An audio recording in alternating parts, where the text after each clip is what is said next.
Welcome to Bengali exam study. আজ আমরা 28 জানুয়ারি যে সমস্ত ইম্পর্টেন্ট কারেন্ট অ্যাফেয়ার্স আছে সেগুলো নিয়ে ডিসকাস করব। প্রতিদিন মর্নিংয়ে আমরা আমাদের এই কারেন্ট অ্যাফেয়ার্সের ভিডিও আপলোড করি। তোমরা যদি কন্টিনিউ আমাদের এই ভিডিওগুলি দেখো, কারেন্ট অ্যাফেয়ার্স রিলেটেড সমস্ত কম্পিটিটিভ এক্সামে তোমাদের আর কোনো প্রবলেম থাকবে না। এই ভিডিওটিতে আমরা কারেন্ট অ্যাফেয়ার্সের সমস্ত কোশ্চেন অ্যান্সার ডিটেলসে ডিসকাস করি। এই ভিডিওর পিডিএফ লিঙ্ক তোমরা ডিসক্রিপশন বক্সে পেয়ে যাবে। ডিসক্রিপশন বক্সে আমাদের ফেসবুক পেজের লিঙ্ক দেওয়া আছে এবং টেলিগ্রাম চ্যানেলেরও লিঙ্ক দেওয়া আছে, সেখান দিয়ে তোমরা আমাদের সাথে যুক্ত হতে পারবে। চলো আজকের ভিডিও শুরু করা যাক। কারেন্ট অ্যাফেয়ার্সের প্রথম প্রশ্ন আছে, সম্প্রতি মালয়েশিয়ার নতুন রাজা রূপে কাকে নিযুক্ত করা হয়েছে? মালয়েশিয়ার নতুন রাজা রূপে নিযুক্ত করা হয়েছে সুলতান আবদুল্লাহ সুলতান আহমেদ শাহকে। অপশন নম্বর এ এর সঠিক অ্যান্সার। ইনি হচ্ছেন সুলতান আবদুল্লাহ সুলতান আহমেদ শাহ, যিনি মালয়েশিয়ার নতুন রাজা রূপে নিযুক্ত হয়েছেন। তাহলে মালয়েশিয়ার ডেপুটি কিংকে নিযুক্ত হয়েছেন, ডেপুটি কিং নিযুক্ত হয়েছেন সুলতান নাজরিন শাহ। যেহেতু মালয়েশিয়ায় নিযুক্ত হয়েছে, ম্যাপে দেখো মালয়েশিয়ার ক্যাপিটাল কুয়ালালামপুর, এর কারেন্সি মালয়েশিয়ান রিঙ্গিট, এবং এর নতুন রাজা কে নিযুক্ত হয়েছেন? সুলতান আবদুল্লাহ সুলতান আহমেদ শাহ। এই প্রশ্নটা দিয়ে আমরা এতটাই জানতে পারি। নেক্সট প্রশ্ন আছে, সম্প্রতি ভারতরত্ন সম্মানে কতজনকে সম্মানিত করা হয়েছে? ভারতরত্ন সম্মানে সম্প্রতি 3জনকে সম্মানিত করা হয়েছে। অপশন নম্বর সি এর সঠিক অ্যান্সার। 3জন কে? নানাজি দেশমুখ, পূর্ব রাষ্ট্রপতি প্রণব মুখার্জি এবং ভূপেন হাজারিকা। এই 3 ব্যক্তিকে ভারতরত্ন সম্মানে সম্মানিত করা হয়েছে। এবার এখানে এসে ভারতরত্নের কথা। ভারতরত্ন হলো ভারতের সর্বোচ্চ সম্মান, যেটি প্রথম প্রদান করা হয়েছিল 2 জানুয়ারি 1954-তে। কবে প্রথম প্রদান করা হয়েছিল? 2 জানুয়ারি 1954-তে এটি প্রথম প্রদান করেছিল, এবং প্রথমবার 3জন ব্যক্তিকে প্রদান করা হয়েছিল। 3জন ব্যক্তিকে কে? সর্বপল্লী রাধাকৃষ্ণন, রাজা গোপালাচারী এবং সি.ভি. রামান। এই 3 ব্যক্তিকে 1954-এ প্রথম ভারতরত্ন প্রদান করা হয়েছিল। এখান দিয়ে আরও 2টি প্রশ্ন হয়। কি? যদি প্রশ্ন হয় যে 2019 পর্যন্ত টোটাল কতজন ব্যক্তিকে ভারতরত্ন প্রদান করা হয়েছে? টোটাল মোট 45 জন ব্যক্তিকে ভারতরত্ন প্রদান করা হয়েছে, মানে 45 জন ব্যক্তিকে ভারতরত্ন প্রদান করা হয়েছে। প্রশ্ন এও হতে পারে যে 1 বছরে সর্বাধিক কতজন ব্যক্তিকে ভারতরত্ন প্রদান করা যায়? 1 বছরে সর্বাধিক 3জন ব্যক্তিকে ভারতরত্ন প্রদান করা যায়। 3জনের অধিক কোনো ব্যক্তিকে ভারতরত্ন প্রদান করতে পারবে না। সর্বমোট 3জন ব্যক্তিকে প্রদান করতে পারবে। তো এই প্রশ্নটা দিয়ে আমরা এতটাই জানতে পারি। আজকের ভিডিওর টার্গেট 200 লাইক। ভিডিওটি ভালো লাগলে তোমরা লাইক করো, কারণ তোমরা লাইক করলে আমরাও উৎসাহিত হই। চলো নেক্সট প্রশ্ন আছে, কাশ্মীর থেকে প্রথম অশোক চক্র পুরস্কার বিজেতা কে হয়েছেন? কাশ্মীর থেকে প্রথম অশোক চক্র পুরস্কার বিজেতা হয়েছেন কে? লেন্স নায়েক নাজির আহমেদ ওয়ানি। অপশন নম্বর বি এর সঠিক অ্যান্সার। ল্যান্সি নায়েক নাজির আহমেদ ওয়ানি হয়েছেন কাশ্মীর থেকে প্রথম ব্যক্তি যিনি অশোক চক্র পুরস্কার জিতেছেন। এই পুরস্কারটি কে প্রদান করেছেন? এই পুরস্কারটি প্রদান করেছেন বর্তমান ভারতের রাষ্ট্রপতি রামনাথ কোবিন্দ। এটি প্রদান করেছেন, এবং কে গ্রহণ করেছেন? এটি গ্রহণ করেছেন ল্যান্সি নায়েক নাজির আহমেদ ওয়ানির ওয়াইফ এটি গ্রহণ করেছেন। এবার এখানে এসে অশোক চক্রের কথা। অশোক চক্র হলো Indian highest piece time military award, যেটি 2019-এ কে পেয়েছেন? ল্যান্সি নায়েক নাজির আহমেদ ওয়ানি। এটি প্রথম প্রদান করা হয়েছিল কবে? এটি প্রথম প্রদান করা হয়েছিল 1952-তে, এবং 2019 পর্যন্ত টোটাল মোট 83 জন ব্যক্তিকে এই অশোক চক্র পুরস্কারে সম্মানিত করা হয়েছে। কতজন ব্যক্তিকে? 83 জন ব্যক্তিকে। চলো নেক্সট প্রশ্ন। সম্প্রতি দেশভক্তি ও রাষ্ট্র নির্মাণে রাষ্ট্রীয় ভাষণ প্রতিযোগিতার উদ্ঘাটন কে করেছেন? এটির উদ্ঘাটন করেছেন বর্তমান ভারতের খেলামন্ত্রী রাজবর্ধন সিং রাঠোর। এটির উদ্ঘাটন করেছেন। অপশন নম্বর ডি এর সঠিক অ্যান্সার। রাজবর্ধন সিং রাঠোর এটির উদ্ঘাটন করেছেন। এটির আয়োজন কে করেছেন? এটির আয়োজন করেছেন নেহেরু যুবা কেন্দ্র সংস্থা এটির আয়োজন করেছিলেন। এই প্রশ্নটা দিয়ে আমরা এতটাই জানতে পারি। চলো নেক্সট প্রশ্ন আছে, সম্প্রতি পদ্ম পুরস্কার 2019-এর ঘোষণা কে করেছেন? এটির ঘোষণা করেছেন রাষ্ট্রপতি। অপশন নম্বর বি এর সঠিক অ্যান্সার। বর্তমান ভারতের রাষ্ট্রপতি রামনাথ কোবিন্দ 2019-এর পদ্ম পুরস্কারের ঘোষণা করেছেন। প্রশ্ন হবে যে 2019-এ পদ্ম পুরস্কার কতজন ব্যক্তিকে প্রদান করা হয়েছে?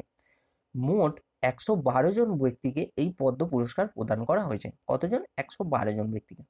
প্রশ্ন এভাবেও হতে পারে যে পদ্ম পুরস্কার কয় প্রকারের? পদ্ম পুরস্কার 3 প্রকারের। কি কি? পদ্মবিভূষণ, পদ্মভূষণ এবং পদ্মশ্রী, এই 3 প্রকারের পদ্ম পুরস্কার হয় এবং এর মধ্যে সবচেয়ে বড় হচ্ছে পদ্মবিভূষণ পুরস্কার। এবং 2019-এ পদ্ম পুরস্কার মোট 112 জন ব্যক্তিকে প্রদান করা হয়েছে। এবং এখান দিয়ে আরেকটি প্রশ্ন হতে পারে যে 112 জন ব্যক্তিকে যে পদ্ম পুরস্কার প্রদান করা হয়েছে তার মধ্যে কতজন মহিলাকে এই পুরস্কার প্রদান করা হয়েছে? মোট 20 জন মহিলাকে এই পুরস্কার প্রদান করা হয়েছে 112 জনের মধ্যে। এই প্রশ্নটা দিয়ে আমরা এতটাই জানতে পারি। ভারত কোন দেশের সাথে 1997 সালে লালকেল্লা ঘোষণার উপর হস্তাক্ষর করেছেন? ভারত দক্ষিণ আফ্রিকার সাথে 1997 সালে লালকেল্লা ঘোষণার উপর একটি হস্তাক্ষর করেছিলেন। অপশন নম্বর ডি এর সঠিক অ্যান্সার। এই প্রশ্নটি কেন এসছে? কারণ হচ্ছে সম্প্রতি দক্ষিণ আফ্রিকার প্রেসিডেন্ট সাইরিল রামাফোসা 26 জানুয়ারিতে ভারতের মুখ্য অতিথি হিসাবে এসেছিলেন, সেই জন্য এই প্রশ্নটি এসেছে। এবং এখানে এসছে দক্ষিণ আফ্রিকার কথা। ম্যাপে দেখো দক্ষিণ আফ্রিকার ক্যাপিটাল কটি? 3টি ক্যাপিটাল। কি কি? কেপটাউন, প্রেটোরিয়া এবং ব্লোমফেন্টেন। এবং এর কারেন্সি কি? South African RAND. এবং এর প্রেসিডেন্টকে সাইরিল রামাফোসা। চলো নেক্সট প্রশ্ন আছে, সম্প্রতি অতীন বন্দ্যোপাধ্যায় নিহত হয়েছেন, তিনি কোন ক্ষেত্রের সাথে যুক্ত ছিলেন? অতীন বন্দ্যোপাধ্যায় নিহত হয়েছেন, তিনি ছিলেন একজন লেখক। অপশন নম্বর বি এর সঠিক অ্যান্সার। ইনি হচ্ছেন বাঙালি একজন কবি অতীন বন্দ্যোপাধ্যায়, যিনি সম্প্রতি নিহত হয়েছেন এবং ইনি সাহিত্য একাডেমি পুরস্কারও পেয়েছিলেন। নেক্সট প্রশ্ন আছে, সম্প্রতি পার্থসারথী কোন ব্যাংকের পুনরায় এমডি নিযুক্ত হয়েছেন? পার্থসারথী কোন ব্যাংকের পুনরায় এমডি নিযুক্ত হয়েছেন? ইনি লক্ষ্মী বিলাস ব্যাংকের পুনরায় এমডি নিযুক্ত হয়েছেন। অপশন নম্বর ডি এর সঠিক অ্যান্সার। ইনি সম্প্রতি 2 বছরের জন্য পুনর্নির্বাচিত হয়েছেন এমডির জন্য এবং লক্ষ্মী বিলাস ব্যাংকের এমডি নিযুক্ত হয়েছেন। এই লক্ষ্মী বিলাস ব্যাংকের হেডকোয়ার্টার কোথায় অবস্থিত সেটিও জেনে রাখা দরকার।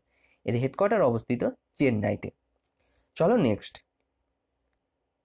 সম্প্রতি অস্ট্রেলিয়ান মহিলা ওপেন 2019 কে জিতেছে? এটি জিতেছেন নাওমি ওসাকা। অপশন নম্বর এ এর সঠিক অ্যান্সার। ইনি হচ্ছেন নাওমি ওসাকা, যিনি সম্প্রতি অস্ট্রেলিয়ান মহিলা ওপেন 2019 জিতেছেন। কাকে হারিয়ে জিতেছেন? পেট্রা কেভিটোভাকে হারিয়ে ইনি এই টুর্নামেন্টটি জিতেছেন। এবং ইউএস ওপেন 2018ও জিতেছিলেন নাওমি ওসাকা। ইনি জাপানের বাসিন্দা। তো জাপান এসছে, ম্যাপে দেখো জাপানের ক্যাপিটাল টোকিও, জাপানের কারেন্সি জাপানিজ ইয়েন এবং প্রাইম মিনিস্টার শিনজো আবে এবং জাপানের সাংসদের নাম কি? ডায়েট। এবং এখান দিয়ে একটি প্রশ্ন হতে পারে যে 2020-তে যে অলিম্পিক আয়োজিত হবে সেটি কোথায় আয়োজিত হবে? সেটি জাপানের ক্যাপিটাল টোকিওতে আয়োজিত হবে। এই প্রশ্নটা দিয়ে আমরা এতটাই জানতে পারি। চলো নেক্সট প্রশ্ন আছে, সম্প্রতি গণতন্ত্র দিবস 2019-এ কাকে সম্মানিত করা হয়েছে? গণতন্ত্র দিবস 2019 সম্মানিত করা হয়েছে কাকে? DN চক্রবর্তীকে।